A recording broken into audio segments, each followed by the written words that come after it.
तथा परमाराध्य सदगुरु महाराज की जमात साहिब। अभी हम लोगों के समक्ष श्री रामचरितमानस सारस्वतिक तृतीय सोपान अरण्य कांड से पाठ करके सुनाया गया, जिसमें प्रसंग चल रहा था भगवान श्री राम और मैया सबरी संवाद। उस संवाद में हम लोगों ने क्या सुना? प्रत्येक प्राणियों को भक्ति करनी चाहिए। क्यों करनी चाहिए? निर्वाण प्राप्त करने के लिए, सदा के लिए दुखों से छूट जाने के लिए, अथवा जन्म मृत्यु की भयंकर वेदनाओं से बचने के लिए। इन वेदनाओं से बचने का भक्ति के अलावा दूसरा कोई उपाय नहीं है। भक्ति तो जाने अनजाने सभी लोग करते हैं।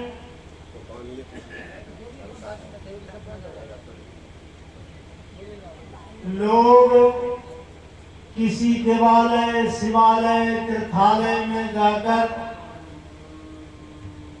अनेक देवी देवताओं की प्रतिमा के सामने नतमस्तक होकर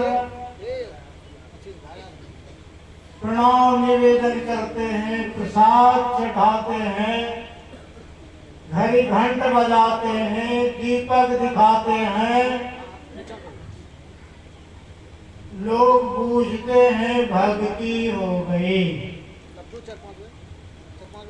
अधिकांश लोग ऐसी ही भक्ति करते हैं।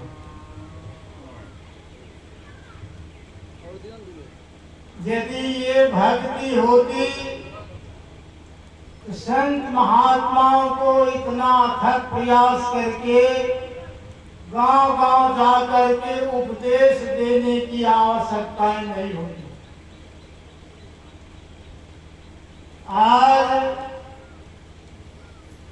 आदिकाल से ऋषि मुनि, पीर, पैगंबर, औलिया संत भक्ति करने की रीति ही सिखलाती आया है। मणिग्रंथ भक्ति, देखा देखी भक्ति करके आप जो चाहते हैं हमें सुख और शांति प्राप्त हो जाए, हम दैविक भौतिक तापों से छूट जाएं, यह संभव नहीं है। यदि ये संभव होता तो आदिकाल से लोग करते आ रहे हैं। लेकिन उसको पूछिए, क्या तुम्हारे जीवन के दुखों का अंत हो गया? क्या तुम्हें सुख और शांति की अनुभूति हो गई? वो कह देगा नहीं हुई। कारण क्या हुआ नहीं होने का? भक्ति करते तो हैं, किसकी करते हैं, भक्ति कैसी करनी चाहिए, यही नहीं जानते। इसलिए गोसाई तुलसीदास महाराज को दृढ़ता के साथ कहना पड़ा, जाने बिनु न होई पर प्रीति, बिनु पर प्रीति होई नहीं प्रीति, प्रीति बिना नहीं भक्ति दृढ़ाई, सुनो खगेश जल के चितवाई।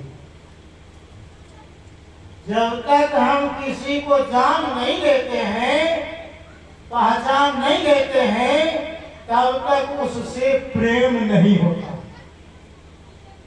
ये स्वाभाविक बात है। आप किसी सभा में जाते हैं, जिला वार्षिक अधिवेशन में जाइए, अखिल भारतीय अधिवेशन में जाइए, जहां लाखों लाख सैलाब की तरह लोगों की उमड़ती भीड़ होती है। उस भीड़ में आप गुजर रहते हो। मंचों पर हजारों की संख्या में साधु सन्यासी रहते हैं, लेकिन मैं पूछता हूं, जिन लाखों लाख के बीच से आप गुजरे हो, या हजारों साधु सन्यासी को देखे हो, क्या हजारों साधु सन्यासी से आपको प्रेम हुआ? आपने उससे बात की? नहीं की। बल्कि उन हजारों हजार में यदि जाने पहचाने साधु सन्यासी आपको मिल जाए, उसको जरूर आप नमन करते हैं, उससे जरूर बात करते हैं, लेकिन वहां वही तो नहीं था, वहां हजारों की संख्या में था, लेकिन आपने हजारों से बात कहाँ की? हजारों का आपने नमन कहाँ किया? क्योंकि न वो आपको चिंता है, न आप उसको चिंते हैं।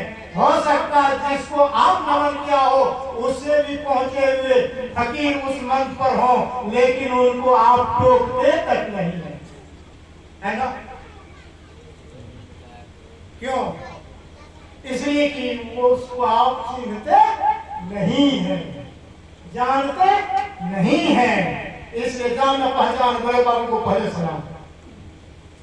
जिसको जानते नहीं करते उसको हम सलाम क्या करेंगे, है ना? जिसकी भक्ति करते हैं वो कैसा है, करना तो शुरू कर दिए। जानते हैं जिसकी भक्ति कर रहे वो कितने हैं, कैसा है? हम लोग रोज संत के सिद्धांत में गाते हैं, न वो व्यक्ति है और न व्यक्त। जिसकी भक्ति करेंगे वह व्यक्ति नहीं है और व्यक्त भी नहीं है। लेकिन सारी दुनिया की लोग जिसकी भक्ति करते हो वो कभी व्यक्ति था, अभी नहीं है, और उसकी प्रतिमा व्यक्त है कि नहीं? किसी भी मंदिर में आप जाते हैं, जिसको आप प्रणाम करते हैं, जिसको भगवान कहते हैं, जिसकी आप पूजा करते हैं, वो व्यक्ति था कभी कि नहीं? अभी भी मूर्ति व्यक्त है ना? यहाँ संत मत का सिद्धांत कहता है ईश्वर कैसा है।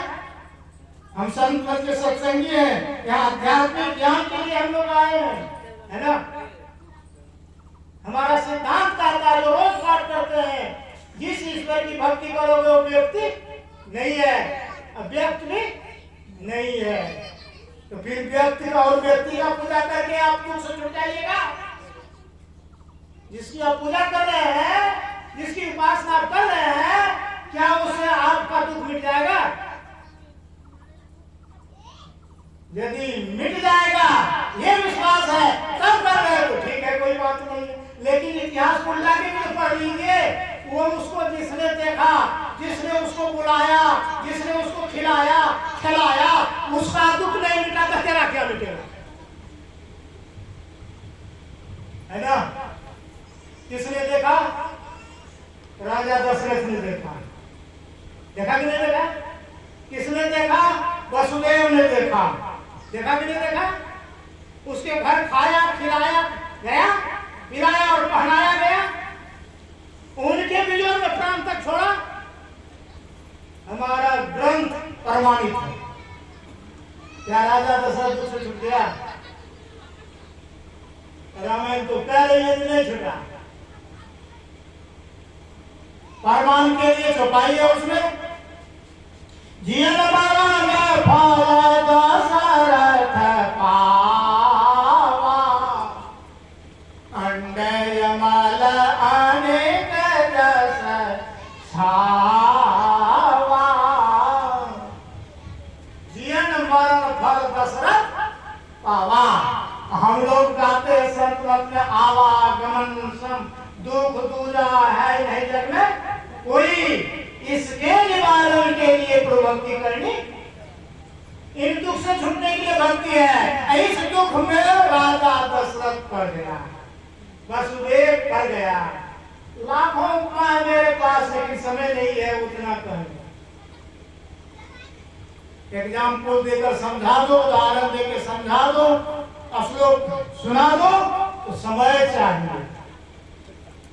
शॉर्टकट में मैं आपको दिखा रहा हूं कि राजा दशरथ ने व्यक्ति की पूजा की, व्यक्ति का नाम लिया, नाम लेके मरा। राम राम कई राम, राम कई राम, रघुवर बिरह परिहर, राउर कई सुरधाम। जियन मरण फल दशरथ पावा, अंडय मदयने के जस समय।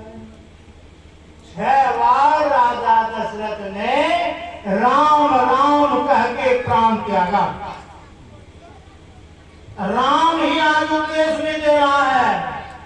राम को मैया सबरी ने भी देखी, राम को राजा दशरथ ने भी देखा, भक्ति सबरी ने भी की, भक्ति दशरथ ने भी किया। फिर क्या भक्ति भी पक्षपात करता है? सबरी को सदगति हो गई, वहां गई सबरी जहां से कोई लौटता नहीं है। तनिजोग पावक दे हरिपद लीन भई, जहां नहीं फिरे नर विविध कर्म अधर, बहुमत शोक व्रत सब त्यागो, विश्वास करी कह दास तुलसी, राम पद अनुराग। तुलसीदास तो वही कह रहे हैं, श्री राम वही कह रहा है कि राम के चरणों से अनुराग करिए। क्या राजा दशरथ राम के चरणों से अनुराग नहीं किया था? नहीं किया था। राम के शरीर से अनुराग किया था, राम के शरीर को देखा था, राम के जंगल जाने पर शरीर से वियोग हुआ था, जिसके कारण प्राण त्याग, है ना? क्या राम से सने हुआ था? राम को देखा था दशरथ, शरीर को देखा था। अभी हमको आप देख रहे हैं, हाथ उठाते हैं, हमको देख रहे हैं कि मेरे शरीर को देख रहे हैं? क्या मैं शरीर हूं? पहले भी शरीर नहीं था, अभी है, नहीं रहेगा, बीच में मिला है। शरीर में बदलाव होता है, परिवर्तन होता है, बालपन होता है, किशोरा होता है, जवानी आती, बुढ़ापा आता, अंत हो जाता है कि नहीं? इसी को व्यक्ति कहते हैं। जिसमें बालपन हो, जिसमें किशोरा हो, जिसमें जवानी आवे, जिसमें बुढ़ापा आवे, जिसको रोग हो, शोक हो, मोह हो, लोभ हो, मद हो, अहंकार हो, राग द्वेष हो, उसको व्यक्ति कहते हैं और उसको व्यक्त कहते हैं। ये सारे विकार जिसमें नहीं हो वो अव्यक्त, अनादि, अनंत, अजय, अज्ञात मूल परमात्मा हुआ। वो जो रूप मूल रूप में परमात्मा है, उस परमात्मा को जमाने के लिए सत्संग, उस परमात्मा को जानने के लिए सत्संग। वो परमात्मा से आप भी खाली नहीं है, सब में व्यापक, सबके न्यारा, सब घर ये कहीं राम। वो तो राम देख नहीं को है, लेकिन हम लोग कितने मानते हैं? कितने? 33 करोड़ देवी देवता को मानने वाले भारत की धरती पर लोग हैं कि नहीं? क्या 33 करोड़ भगवान है, भगवती है? वेद तो कहता है एकं सद्विप्रा बहुधा वदन्ति, वो ईश्वर एक है, उसको अनेक नामों से अभिहित किया जाता है। नाम जितना दे दे वह तत्व नहीं बदलता है। जैसे पानी एक तत्व, पानी को वाटर कहते हैं। पानी बदल गया ना, बदल गया। पानी को शरीर कहते हैं, पानी बदल गया। पानी को आग कहते हैं, क्या पानी बदल गया? पानी को दांत कहते हैं, क्या पानी बदल गया? पानी को वारी कहते हैं, क्या पानी बदल गया? ये पानी वही है। तत्व रूप में पानी एक है, भाषाएं अनेक हैं, अनेक भाषाओं में पानी को लोग बोलते हैं। क्या ये अनेक भाषा बोलने से पानी का गुण धर्म बदल जाएगा? अब प्यास लगी है, अब विभिन्न भाषाओं में पानी को पुकारिए, प्यास मिट जाएगी नहीं मिटेगी। प्यास कब मिटेगी? पानी पीने से ना। अब पानी के तरल ही होता है। आप प्यास से तड़प रहे हैं, अब कोई 1 लीटर घी ला के आपको दे दे, आप पिला दे, प्यास मिट जाएगी ना? नहीं मिटेगी। क्या है? घी पौष्टिक भी है, कीमती भी है, पानी की तरह तरल है, लेकिन प्यासे व्यक्ति को कोई 1 लीटर घी पिला दे, बचेगा कि मरेगा? मरेगा। क्या घी में प्यास मिटाने की क्षमता है? करोड़ों कमर में रुपया बांध दे, प्यास मिट जाएगी। प्लाट का प्लाट जमीन आपके नाम से कोई लिख दे, प्यास मिट जाएगी। एयर कंडीशन मकान आपको बना कर दे दे, प्यास मिट जाएगी। प्यास मिटेगी केवल पानी पीने से। उसी तरह सारे जीवन के दुखों का अंत होगा राम के स्वरूप को जान करके पाने से। सीधी सी बात आप समझिए। उस राम को एक ही राम है, वो सब में रमन कर रहा है। राम रमेति राम, जो सब में व्यापक, सबसे न्यारा, सब घटिए कहीं राम। वो किस तरह? हमारे गुरुदेव कहते हैं जनु गगन रहाई। किस तरह? जनु गगन रहाई। गगन माने आकाश। आकाश कितने? 10-20 तो। कहाँ का आकाश कमजोर है, कहाँ का आकाश बलवान है, कहाँ पर मोटवर है, कहाँ पर पतरगर है, आप बता सकते हैं? भारत का आकाश अलग है, नेपाल का अलग है, तिब्बत का, इंग्लैंड का, अफ्रीका का,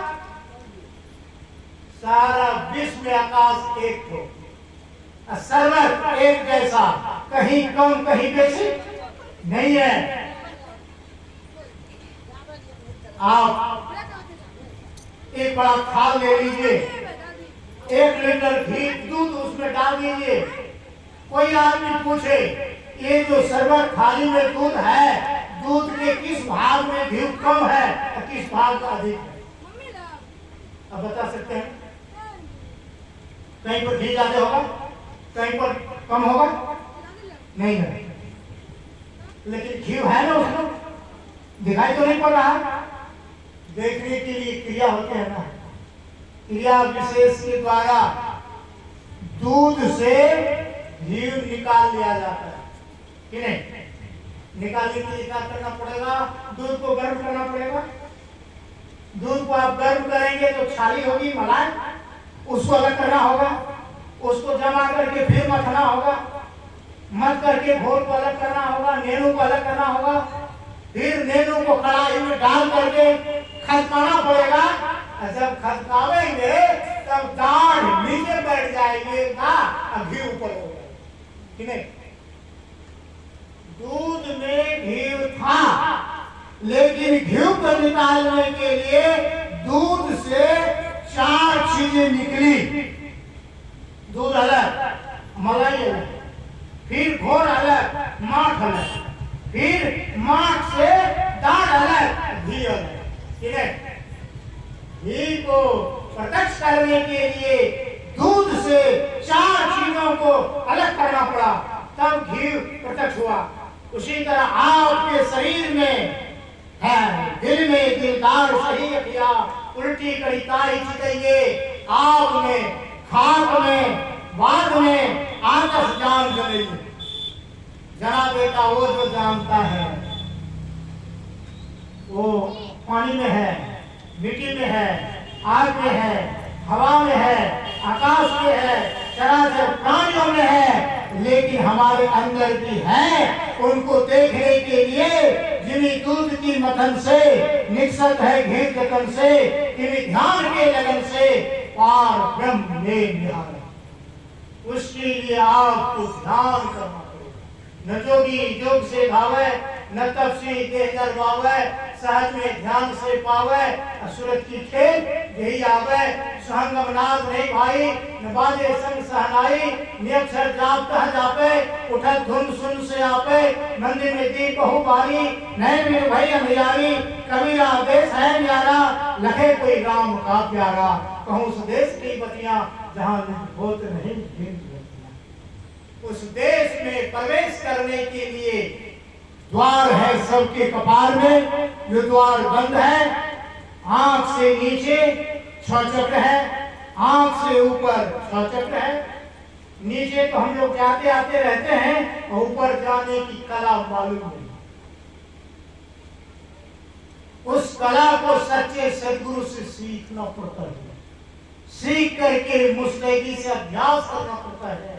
अभ्यास के द्वारा आपको स्थूल सूक्ष्म कारण महाकारण केवल हो के पार सुषमन तिल हो पिलतन भीतर होंगे सबसे ज्ञान। ब्रह्म ज्योति ब्रह्म ध्वनि को धरी ले चेतन आधार, तन में पील पांचों तन पारा, जहाँ पाओ भूसार में ही हो सकोगे, जाओगे वही पार। पार गमन ही सार भक्ति है, लो यही ये में धार, यही मानुष दे समैया मैं कर परमेश्वर क्या। यदि उस परम प्रभु परमात्मा में प्रेम करना चाहते हैं तो आपको वहां जाना होगा। तह जाओ जहाँ प्रकट मिले हुए, तब जानो है सने, सने बिना नहीं भक्ति होती है, कर लो साचा ने। आपको तो वहां जाना पड़ेगा जहां उसका प्रत्यक्षीकरण होता है, जहां वो मिलता है, वहां जाना पड़ेगा। अभी कुछ बाबा अपने आश्रम से चल करके आपके गांव पिपड़ा गांव में आए हुए हैं। अभी कोई जाके इनके आश्रम पर बैजनाथपुर है सहरसा जाकर के खोजेगा, मिलेंगे। यदि कोई मिलना चाहेगा तो चल के जहां वो है वहां आना पड़ेगा ना, प्रत्यक्ष मिलने के लिए। मुखिया जी को पता लग गया कि बाबा आए हैं पिपड़ा, तो मोहनिया से चल करके यहाँ आए भेंट करने के लिए। तो परमात्मा जहां मिलता वहां जाना होगा ना। परमात्मा कहाँ मिलता है? भागलपुर में, हरिद्वार में, ऋषिकेश में। परमात्मा जब भी मिला है, जिसको मिला है, शरीर के अंतर के अंतिम अंतर के अंतिम में प्रभु मिलते। अंतर के अंतिम तक कितने हैं पता नहीं। नैनों की तीव्र ज्योति उसकी नजर में आता नहीं, अंग संग हर वक्त रहता, प्रकट हो आता नहीं। हो रहे हैरान सागिर, जल्द दिखलाता नहीं, खोजते फिरते बहुत से इस जगत में जाओगा। अंतर के अंतिमता की रह कोई उसे पाता नहीं। अंतर के अंतिमता में जो जाते क्या हो जाता, वही होते संत। बिन दया संतन की मेरी जानना इस राह को, हुआ नहीं होता नहीं, होनहारा है। यदि आप परमात्मा की भक्ति करना चाहते हैं, परमात्मा से मिलना चाहते हैं, तो संत से मिलिए। संत से मिलिए। संत किसे कहते हैं? जो भिक्षा टन करके गुजर कर लिया हो, जो बाल दाढ़ी बढ़ा लिया हो, जो दंड कमंडल लेके घूमता हो, नहीं। संत किसे कहते हैं? जिन्होंने अपने जीवन काल में दैविक भौतिक त्रय ताप को साफ कर दिया। जिन्होंने अपने जीवन काल में परे से परे परम तत्व परमात्मा को प्रत्यक्ष कर लिया है, वे होते हैं संत। चाहे अवस्था जैसी हो, कोम बदल जो रिलीजन हो, चाहे वो स्त्री हो चाहे पुरुष हो, किसी देश में हो या किसी देश में हो, जिन्होंने अंतर अंतर चल के अंदर के सारे आवरणों को उतार लिए हो, चाहे वो अपढ़ हो चाहे पढ़वा, चाहे दरिद्र हो चाहे धनवान हो। उनके मिलते ही आपके जीवन के सारे कलेश सदा के लिए निःशेष हो जाएगा। उनके मिलते ही आप आज तक दुखी हैं, मूल कारण है आप दौलत के अभाव में दुखी नहीं है, पुत्र के अभाव में आप दुखी नहीं है, पद के अभाव में आप दुखी नहीं है, बैंक बैलेंस के अभाव में आप दुखी नहीं है, दुनिया के किसी पदार्थ के अभाव में आप दुखी नहीं है। यदि आप दुखी हैं तो शरीर के नौ द्वार में रहने के कारण, परमात्मा का पता नहीं होने के कारण दुखी। जिनके बिना आप कहते हम दुखी हैं, बहुत लोग कहते हैं हम पुत्रहीन हैं इसलिए हम दुखी हैं, तो आप ख्याल कर लीजिए जो नहीं है तब दुख दे रहा है। पुत्र नहीं है तो आप कहते हम दुखी हैं, तो जिसमें गुण है दुख देने का नहीं है तब दुख दे रहा है, हो जाएगा तो सुख हो जाएगा, नहीं है तब दुख दे रहा है, हो जाएगा तो और दुख होगा। कान खोल के सुन लीजिए। यदि आप सोचते होंगे कि धन नहीं इसलिए हम दुखी है, तो नहीं है तब दुख दे रहा, हो जाएगा इतना दुख होगा कि आप बर्दाश्त नहीं करेंगे। आज से 15 वर्ष पूर्व मैं गया था नवाबगंज, सच्चिदानंद पाठक नाम का एक प्रोफेसर मुझे ले गया था, ब्राह्मण था, प्रोफेसर था। जब मैं उसके यहाँ गया, 1 बीघे जमीन के अंदर 4 बिटा उसका मकान था, 5 मंजिला। जब मैं उसके यहाँ गया, दिन में सत्संग किया, रात का सत्संग के उपरांत भोजन के उपरांत विश्राम करने के लिए जब मैं जाने लगा, हमको कहा था बाबा अब सुबह मिलेंगे, आप आराम कीजिए। इसी कमरे में सारी व्यवस्था है, लेटरिन रूम है, स्नान घर है, ठंडा पानी गर्म पानी सारी व्यवस्था है बाबा, हम अब सुबह मिलेंगे। कहाँ जा रहे हैं? तो ऊपरे से हमको दिखाता है, वहां देख रहे हैं, हाँ झोपड़ी है, वहीं जा रहा। क्यों महाराज? इतना सुंदर मकान आपको, 100 कमरा खाली है, सोने के लिए झोपड़ी में जाइएगा, का बाबा रात में हमको खोज निकला था। कौन आता होगा? कुटुंब।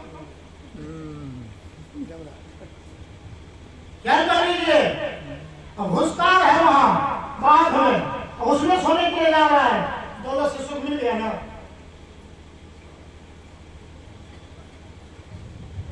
दौलत से यदि सुख मिल जाता तो रावण सदा के लिए सुखी रहता है। दौलत से सुख मिल जाता तो सदा के लिए दुर्योधन सुखी हो जाता। आज भी बड़े बड़े दौलतमंद इतना तड़पता है, इतना रोता है, जो आंसू पोंछने वाला भी नहीं मिलता। यदि प्रत्यक्ष आपको देखना हो, आप कोलकाता के हॉस्पिटल जाए,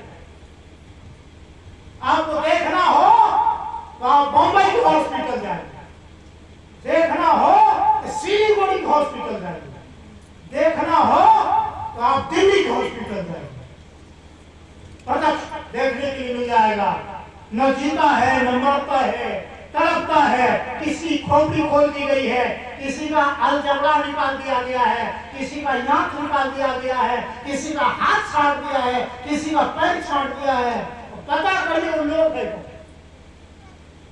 पता लग जाएगा जिसको सैकड़ों गगन में एरोप्लेन उड़ रहा है, वो सब आदमी, जिसको करोड़ों की रोज की आमदनी है, वो सब आदमी तड़प रहा है, चिल्ला रहा है, सीख रहा है।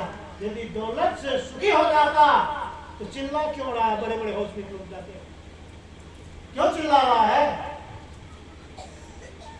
वो सब हॉस्पिटल दरिद्रा को नसीब नहीं है, वो मुंह नहीं देखा होगा, वो तो अररिया पूर्णिया जाते जाते दम तोड़ देता है। उस सब में बड़े बड़े धनवान, अरबपति, खरबपति, करोड़ों की जिसकी आमदनी है, वो सब तड़पता है, उसमें जाकर के परमात्मा चैन से कहा रहने दे रहा है। धन से सुख मिलता नहीं, कान खोल के सुन लीजिए, धन से केवल व्यवस्था होती है, धन सुबह नहीं है, धन से केवल व्यवस्था होती है, धन सुख का साधन नहीं है। यदि जीवन में सारे दुखों का अंत करना चाहते हैं, जीवन में सदा का सुख देखना चाहते हैं तो परमात्मा की भक्ति कीजिए।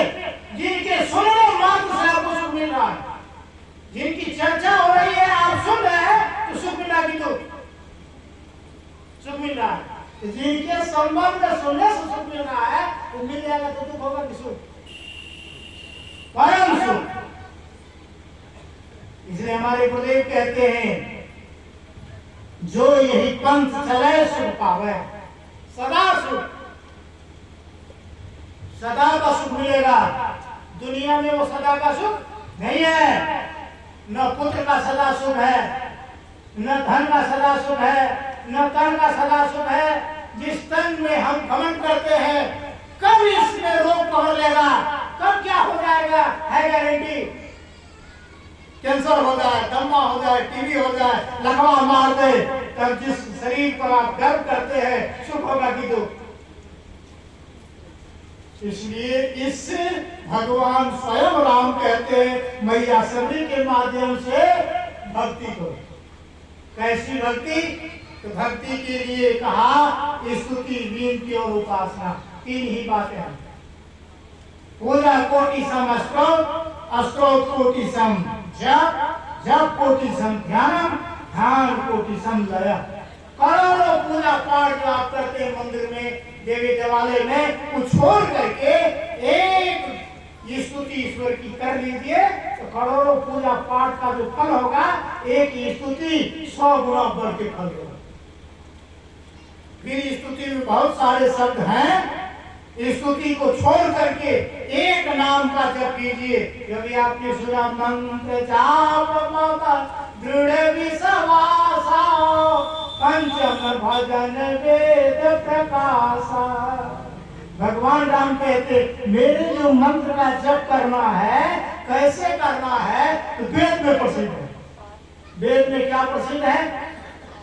ओम युञ्जानः प्रथमं मनस्तत्वाय सविता धियं अग्निर ज्योतिर्निचाय पृथिव्यः अद्याभरत।